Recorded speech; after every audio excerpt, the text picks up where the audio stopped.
In today's class, we're going to solve or we're going to simplify ratios. Okay, we're given different ratios in different styles. If you see here, हमारे पास यहाँ पे ना 3 styles of ratios है. This is the first style, second style, and third style. So we're going to simplify these 3 styles of ratios. I'm going to solve one question on the screen. फिर आप मुझे बताइएगा कि screen पे सही है या मैं उसको व्हाइट बोर्ड पे करूँ या मैं सिर्फ आपको क्या कहते हैं कॉपी में करके दिखाऊं. आप मुझे बताइएगा इसके बाद.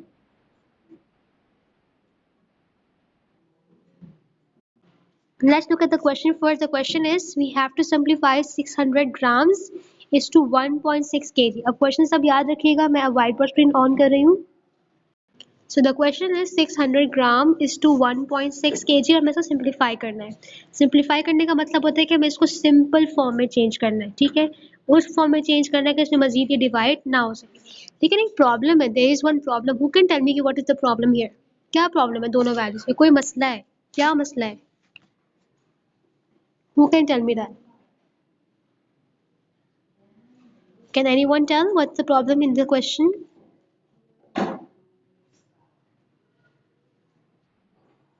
Yes?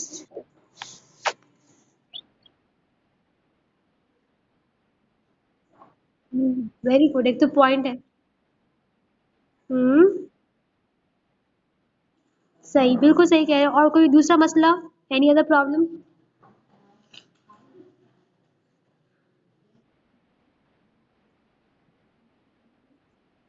नहीं, वो तो बड़ा कोई इशू नहीं होता है. I am telling you. पहली बात कि एक तो value. Very good, very good, very nice. ये सबसे इम्पोर्टेंट बात थी कि ये ग्राम्स में है और ये किस में? ये केजीज में है. किसी को याद है मैंने क्या बताया था? आई टोल्ड यू गाइस कि हम लोग रेशियोज कब निकालते हैं. हम लोग रेशियोज हमेशा हमेशा सेम चीजों के दरमियान निकालते हैं. ऐसा नहीं है कि हम अगर मीटर्स ले और एक किलोमीटर्स ले में रेशियोज निकल जाएगा. No, things have to be the same. अगर चीजें सेम नहीं होंगी हम रेशियोज नहीं निकाल सकते. अब ये ग्राम्स और केजी डिफरेंट डिफरेंट चीजें हैं. हम इनको क्या करना होगा पहले? I will have to make it same. So how will I make it same? मुझे पता है. I know that 1 kg is equals to how many grams? 1 kg is equals to 1000 grams. So what I'm going to do is I'm going to change this 1.6 kg into grams. How? मैंने 1.6 को kg के नीचे लिखा है 1.6. अगर 1 kg 1000 grams है तो 1.6 kg कितने grams होगा? It will be 1.6 multiplied by 1000. लेकिन किसी को ये नहीं आता है वो ये भी कर सकता है कि आप लोग क्या कहते हैं kgs को kgs के नीचे लिखें like this. So I wrote 1.6 kg right here is equals to हमने x लिखा, हमने क्रॉस मल्टीप्लाई किया है. So if you see here, I will multiply 1000 with 1.6. So 1000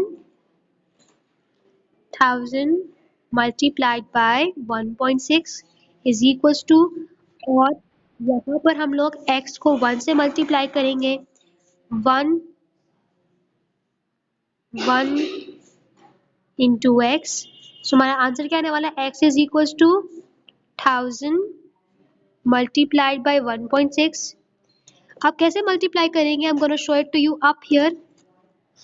मैं इसको यहाँ पे आपको करके दिखा रही हूँ कैसे काम करेंगे. आप लोग सारे स्टेप्स लिखेंगे. आप लोग कुछ इरेज नहीं करेंगे. मेरे पास स्पेस नहीं इसलिए मैं ऊपर लिख रही हूँ.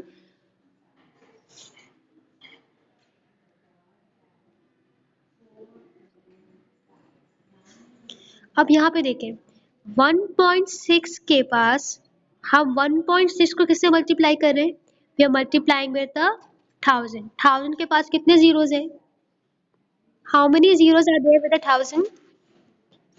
3. Very good. अब हम क्या करेंगे? हम अब डेसिमल पॉइंट पे खड़े हो जाएंगे और हम लोग कितने जीरोस हैं? 3 जीरोस हैं. अगर 3 जीरोस हैं तो हम लोग 3 जंप्स लगाएंगे. कैसे लगाएंगे? Like this. So 1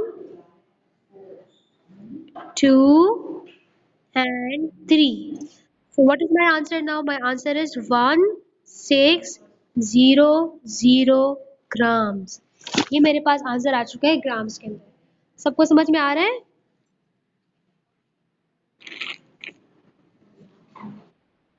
Let's continue.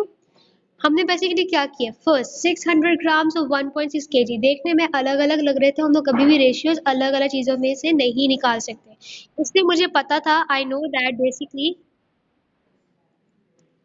That so after getting the answer 1600 or maybe 1600 grams, this was just a beginning step, ये हमारा beginning step था, we had to change grams into kgs. Now I have to simplify, अब simplify कैसे करेंगे, again so 600 comes down here, 600 is 2, and now I'm going to write down 1600 there, so 1600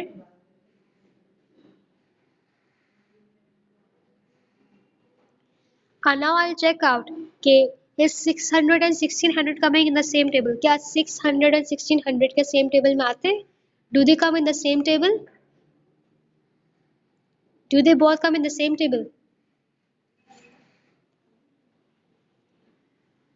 if you see zeros आ रहे हैं, और जब भी zeros आते हैं we know that कि basically या तो ये 10 के table में आएगा या तो 100 के table में आएगा, so very obvious, okay very good, हम इसको करके भी देखते हैं 2 के टेबल में, लेकिन मैंने आपको भी बोला कि जब हम देखते हैं ना जीरोज आ रहे हैं, तो हमें पता है कि चाहे 10 का टेबल हो, सो 1 10 is 10, sorry 10 2 is 20, 10 3 is 30, we talk about 100 table, so 100 1 is 100, 100 2 is 200, 100 3 is 300, 4 is 400, 5 is 500, 6 is 600, so हम यहाँ पे 100 का टेबल भी यूज कर सकते हैं ताकि हम जीरोस को कट कर सकें. If you see here zeros and zeros cut, zeros and zeros get cut, right? ठीक है, अब हम देखें, अब हमारे पास क्या नंबर रह गया है, we are left out with 6 is to 16. Now tell me, in which table do they come together? I want someone else to answer as well. We will be doing different style of questions. Now if you see here, the second question is a lot different, ये बहुत ही मुख्तलिफ है. इस question को अच्छी तरह से याद कर लें. We're going to do it on the whiteboard screen again. 2/3 is to 5/6.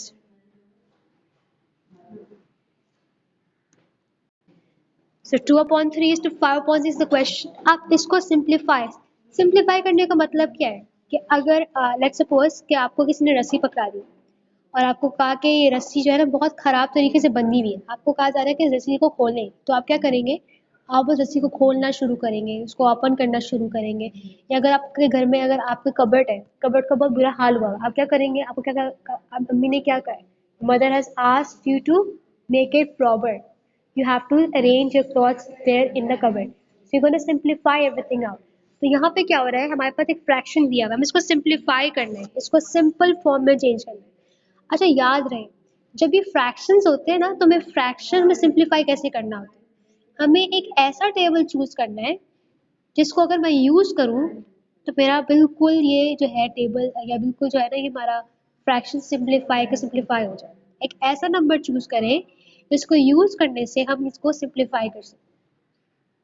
Can anyone choose a number here, we are having 3 and 6 as a denominator, so हम एक दिमाग में एक आइडिया है, अगर हम किसी तरीके से 3 और 6 दोनों को खत्म कर दें तो फिर क्या होगा, फिर हमारे पास क्या होगा, सिर्फ ऊपर वाला पार्ट रह जाएगा, तो ये सिंपलीफाई हो जाएगा. सो हम कौन सा टेबल यूज करें कि जिससे ये काम मेरा हो सकता है.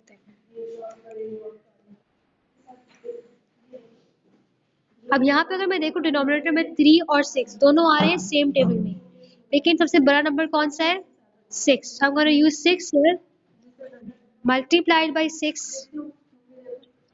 here also, and multiply by 6 here also. ठीक है, एक ऐसा नंबर लेना है जो कि दोनों के टेबल में आता.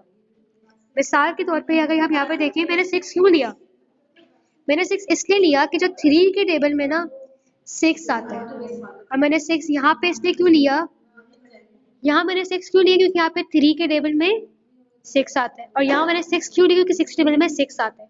तो वो नंबर लेना है जो कि इन दोनों के टेबल्स में आता हो. ठीक है, you see here 3 and 6 is coming over here, so 3 1s are is 3 and 3 2s are is 6. Similarly, please screen में मत लिखें, Don't write on the screen now. Similarly, if I cut here, 6 ones are 6, 6 ones are 6 and 6 ones are 6. अब देखिए cutting हो चुकी है. Now 2 and 2 is 4, 2 twos are is 4 is 2. If you see here 5 is left, so 4 is 2. 5 is the answer. समझ में आया सबको? Any problem? Clear हो गया सबको?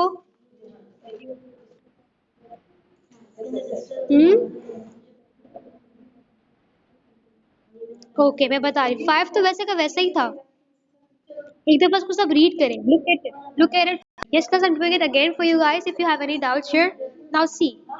Whenever we have to simplify a number, we look at the denominator. Denominator से पहले check करें, ठीक है? क्योंकि हमारा टारगेट है कि इसको किसी तरीके से हटाया जाए. इसको हटाना है 3 और 6 से. अब मुझे वो नंबर चूज करना है जो कि 3 के टेबल में भी आता हो और जो कि आता हो 6 के टेबल में भी. अब मुझे बताएं कि कौन सा टेबल हम यूज या कौन सा नंबर यूज करें. तो बेस्ट आंसर अगर मैं देखूँ तो 3 के टेबल में 6 भी आ रहा है और 6 के टेबल में 6 भी आ रहा है, क्योंकि यहाँ पे ये डिनोमिनेटर का हिस्सा भी है. पहली बात, एक चीज चेक करने से पहले सोचें कि वो नंबर हो जो कि डिनोमिनेटर भी हो और जो कि इन दोनों टेबल में आ रहा हो. If you see here 3 and 6 are the denominators. मैंने चूज किया नंबर 6. और अगर मैं देखूँ 6 यहाँ पर भी है और 6 3 और 6 के टेबल में भी आता है, इसलिए मैंने यहाँ पे 6 का टेबल यूज किया. Now what I'm going to do is I'm going to write down the question. So 2 upon 3 is 2 का साइन बीच में लगा दिया. 5 upon 6. Now multiply by 6 here also and multiply by 6 here also. Now comes the time for cutting. So 3 ones are is 3, 3 twos are is 6, 6 ones are is 6 and 6 ones are is 6. Now if you see here हमारे पास क्या रह गया है? We are left out with 2 and 2. So 2 twos are is 4. 4 is 2 and here we are left out with 5, so 5 came down. That's our final answer. Is it clear to you all?